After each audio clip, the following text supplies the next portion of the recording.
amis de la revue de presse africaine, bonjour et merci de nous suivre une fois de plus encore. Entamons cette revue par le sport au Bénin. 17 juin 2023, jour fatidique pour les guépards du Bénin, annonce la fraternité. Sur la route de la CAN 2023, ils doivent maximiser leurs chances de qualification. Mathurin Deschacus, le président de la fédération, appelle les Béninois à la mobilisation générale autour des guépards, informe les 4 vérités. Entrée libre et gratuite au stade général Mathieu Kérékou ce samedi à 20h, mentionne 24 au Bénin. Pour rappel, ce match comptant pour la 5e journée des éliminatoires de la CAN 2023 en Côte d'Ivoire oppose le Bénin et le Sénégal, actuellement déjà qualifiés pour la phase finale. Il faut une victoire pour les guépards pour s'assurer un ticket dans la capitale ivoirienne. En attendant le démarrage de la compétition en janvier prochain, le président Ouattara travaille à la prospérité du pays de Houphouët-Boigny qui accueille ce grand événement. Cette semaine, le président congolais Denis Sassou Nguesso était en visite d'État en Côte d'Ivoire. Organisée du 12 au 15 juin, la visite de Denis Sassou Nguesso vise à renforcer les liens de coopération entre le Congo-Brazzaville et la Côte d'Ivoire. Lundi, 13 accords ont été signés dans le domaine de la pêche, de l'agriculture, de l'élevage et du tourisme, relève RFI. À en croire le site abidjan.net, le président congolais Sassou Nguesso salue la clairvoyance du président Alassane Ouattara qui donne des résultats en matière de relations et de coopération bilatérale. C'est réjoui le président Ouattara. Les relations entre les deux États sont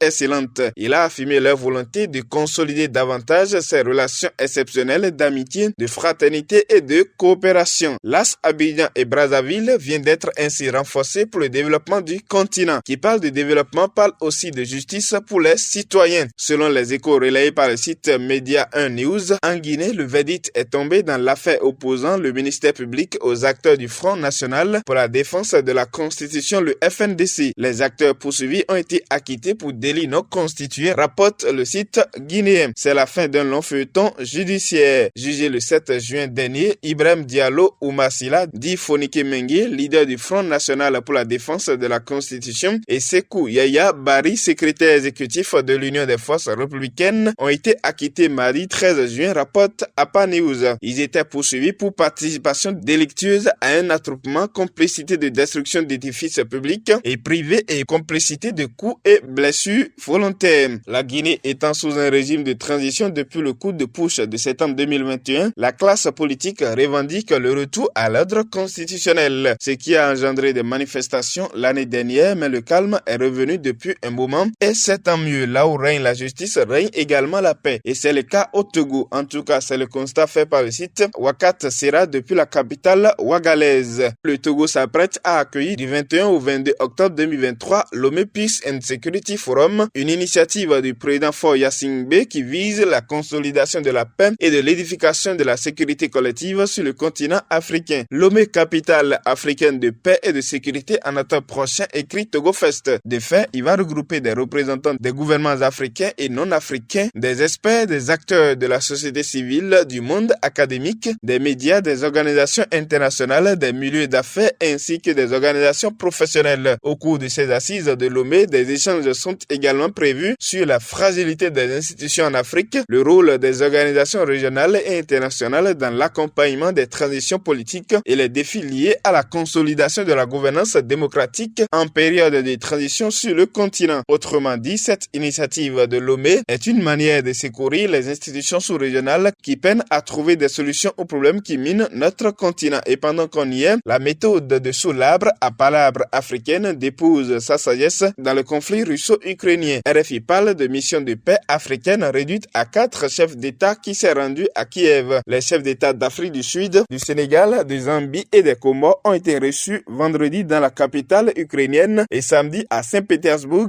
fait savoir le Monde Afrique. Une médiation de raison, jure le quotidien Le Pays de Ouaga, lequel le journal souligne que cette médiation est légitime d'autant plus qu'au-delà des considérations diplomatiques, le continent noir subit durablement les contre-coups de cette guerre. Rappelons que la plupart des céréales consommées en Afrique viennent de l'Ukraine et de la Russie. La dernière visite de l'ex-président de l'UA, le Sénégalais Macky Sall, a permis de trouver un compromis pour l'envoi de ces produits en Afrique. Vivement que cette mission de paix parvienne à bout de ses objectifs. Terminons notre tour de l'actualité par la sortie du coach Bouillon au cours de cette semaine. Le Sénégal face à son destin est la thématique développée dans l'émission L'éclairage du coach du dimanche dernier. Dans un contexte difficile politique au Sénégal, le coach Pouyon, dans une méthodologie pédagogique comme à son habitude, a éclairé la lanterne de tout un chacun à la stratégie de gagner sans jamais combattre. Il appelle les hommes d'État à respecter le peuple et les opposants à respecter les institutions de la République pour que règne la paix. Que pense le coach Pouyon du troisième mandat au Sénégal et que faut-il faire pour que le climat de paix revienne totalement au Sénégal? Réponse à trouver dans l'émission Éclairage du coach sur Coach Pouyon officiel. Dans l'émission À l'ombre du coaching, l'argent est démystifié par le numéro 1 mondial du coaching. Pour le coach Pouyon, l'argent est la liberté. Quand on a l'argent, on peut se décider à disposer de son emploi du temps. Par contre, l'argent qu'on poursuit est de la servitude, car quand on poursuit l'argent, on se met sous l'emprise de la personne qui peut nous permettre de l'avoir. Que doit-on faire pour posséder l'argent et quelle est la place de la générosité dans le processus de gagner de l'argent? Toutes ces réponses sur l'émission À l'ombre du coaching du mercredi dernier sur Coach Pouyon officiel. Et c'est sur cette information utile que nous mettons fin à cette revue de presse africaine. Revue de presse signée Jérôme Wenceslas Kakpo avec Guillaume Fond depuis le studio Bernard Comlan Pouyon de Cotonou. À samedi prochain.